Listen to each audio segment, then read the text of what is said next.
కూడా చాలా చక్కటి వాక్యాన్ని అందించిన మాస్టర్ డానియల్ గారికి కూడా ధన్యవాదాలు తెలియజేస్తూ ఉన్నాను. వారు చెప్పినటువంటి దైవ సందేశం ఎంత సత్యమో, దేవునికి ఏది ఇచ్చినా వాటెవర్. మరి నాయన వీరి యొక్క భవిష్యత్తు కొరకు ప్రార్థిస్తున్నాం తండ్రి. భవిష్యత్తులో వీరు ఏ పని చేసినా మరి నలుగురికి సహాయపడే బిడ్డలుగా, క్రీస్తు ప్రేమ పంచ బిడ్డలుగా వీరిని దీవించి ఆశీర్వదించమని నజరేయుడైన యేసు క్రీస్తు పరిశుద్ధ నామం బట్టి అడిగి వినయంతో వేడుకొంచున్నాం స్వామి.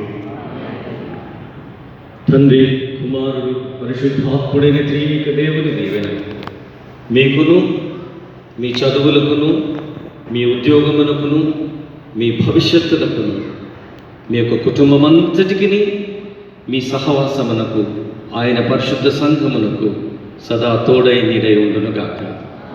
ఆమేన్. God bless you all.